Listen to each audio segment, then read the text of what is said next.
नमस्कार दर्शक बंधु, welcome to my YouTube channel. मो चैनल राजलक्ष्मी रोसई। चलतु आज स्टार्ट करवा। मो झील आसी जेहेतु तार बहुत फरमाइश, तार बहुत इच्छा मशरूम बिरयानी खाइबा को, ताले आज स्टार्ट करवा मशरूम बिरयानी टू। देखंतु मो चावल को 15 मिनिट पूर्व बासुमती चावल 15 मिनिट पूर्व भिजे की रखी थी।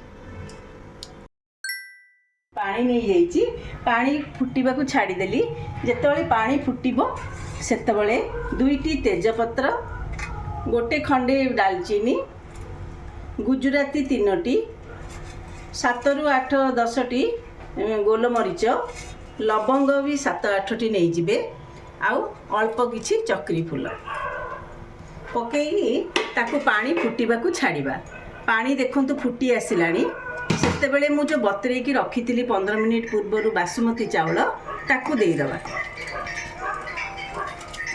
एबे चावल रे स्वाद अनुसार लूण पकेइबा। 2 चम्मच लूण पकेइली, जहा चावल पई यथेष्ट हबो। एटा मु 4 जन पई प्रिपेयर करूची। एबे चलंतु चावल को टिके नाथि दबा। चावल आमर 70% जाए कुक करवा, तापरे चावल को बाहर करदे। ए समय गैस बंद करदे। एबे आसंतु मशरूम को मेरिनेट करवा। मशरूम मेरिनेट करिया पई मु 2 चम्मच अदा रसुण पेस्ट नहींची। इटा धनिया आ पुदीना, धनिया कंचा लंका और धनिया पत्र को ग्राइंडिंग कर दी। 2 चम्मच दही पकेइची।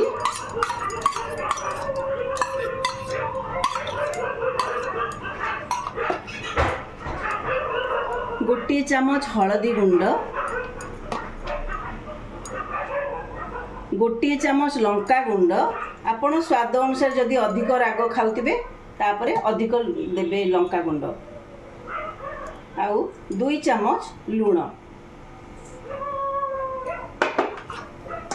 ताकू सब पकई दे भल से गोले दबा। जेमिति एटा भल से गोले कि घंटाटे रखीदबा, जहाद्वारा तार मशरूम रो टेस्ट बहुत भल आसीबो। घंटाटे रखी सारिनी, 1 आवर हो सारा। एबे मशरूम को आमे बसिबा। मु गोटे कड़ाई बसई देइची, टिके गरम हो जाऊ। एबे कड़ाई गरम हो गला। मु सेथिरे 2 चम्मच पाखापाखि बड़ 2 चम्मच सोरष तेल पकईदेली। एबे देखंतु तेल गरम हो गलानी। तेल गरम हो गले गोटे पियाज काटिकी रखीची, से पियाज को पकई दबा। ए पियाज को भाजीबा।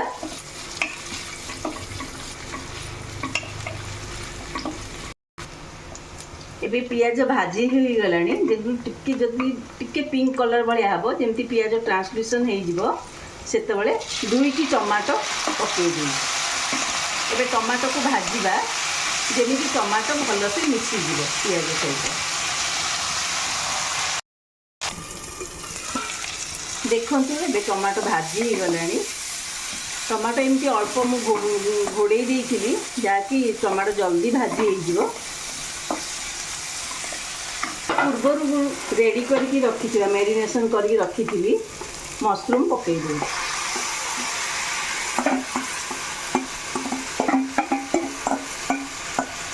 एटा 400 ग्राम मशरूम मु नेची, जहाँ 4 जन को पई यथेष्ट। मशरूम को मु भाजुची। मशरूम रो पानी जेतेबेले सुखी जीवो, अल्प अल्प थिबो पानी, सेतेबेले बंद करके लेयर करिबा। देखंतु मशरूम एबे हेई गलानी। एमती अल्प पानी थिबो सेतेबेले बंद कर देबे। मु एमती गोटे तावा रखी दीची, जहाँ तावा गरम हो गला परे डेक्चिटा थोइबा रखिबा। तावा को टिके गरम होबा पई दबा। तापरे मु एमती पैन गोटे रखी दीची।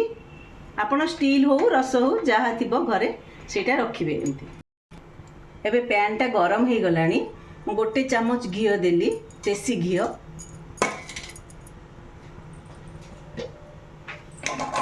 घी को टिके गरम होगा दबा। हो गला बेले 3-4टी लवंग दबा जहाँ ता फ्लेवरटा बहुत भल आसीबो।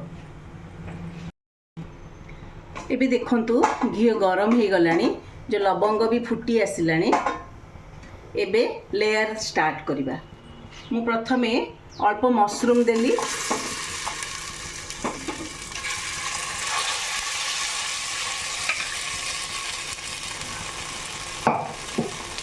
तापर आमे भातर लेयर दबा। पूर्वर जो भात प्रस्तुत करथिली ताको एमती लेयर रे दे देबे। आपण चाहिले 2-3टी लेयर कर परिबे।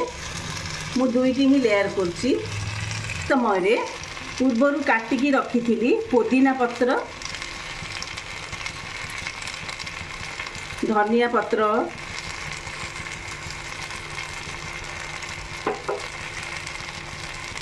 पियाज को एमती तेल रे भाजिकी रखी थे, जोटा कि बिरयानी भी रे देले बहुत भल बास्ना आसे आ भल स्वाद भी बहुत भल लगे। बिरयानी मसला दे दूची। बिरयानी मसला प्राय 2 चामच भाया देबे, छोट चामच रे 2 चामच। एबे मो गोटे चामच दे दूची। भात हेबा पूर्वरु एमिति अल्प टिके पेज बाहर कर देथिबे, जोटा कि पेज बहलिया हेई नथिबो पानी, सेटा टिके देले तार फ्लेवर आउरी बहुत भल आसे। एइथरे भी गोटे 2 चामच देबे। एबे पुणी मु मशरूम दे देली आ गोटे लेयर।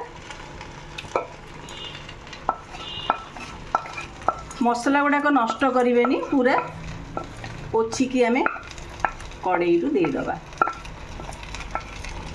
गोटे खेली दबा लेयर एमती। तापरे पुणी आउ थरे लेयर पई तेजपत्र जदि थिबो बाहर कर देबे। तापरे पुणी आ गोटे लेयर दे दबा। मु तेजपत्र 2टी को बाहर कर दूची।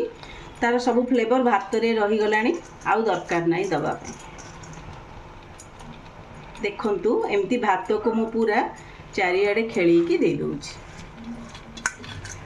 जेहेतु भात आमर 70% कुक होईची, आउ आमे ताकू 20% भल से कुक हवा को दबा। बिरयानी रे टिके चावलटा टाण थिले बहुत भल लागे। पुणी बिरयानी मसला आउ चामचटे दबा। टेबुल स्पून रे अल्प चामचटे देवे।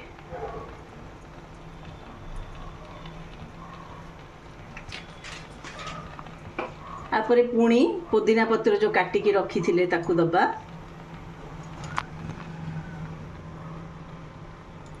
धनिया पत्र दबा।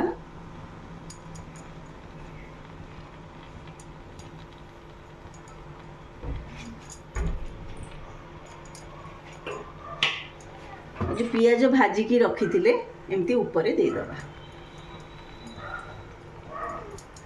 यही समय रे गैस को पूरा लो फ्लेम कर देबे, जहाँ 10 रु 12 मिनिट पूरा दम दबा।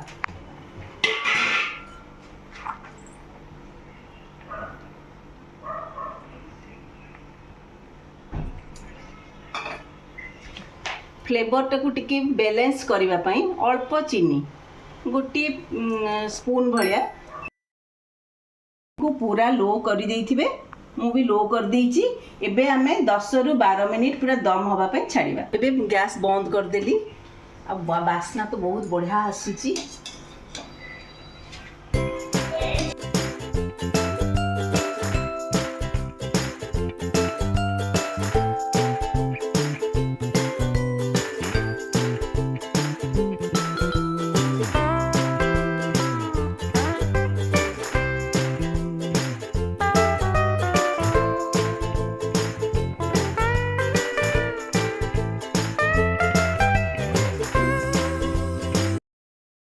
केम लागला वीडियो लाइक एंड शेयर करिवे और कमेंट करिवे।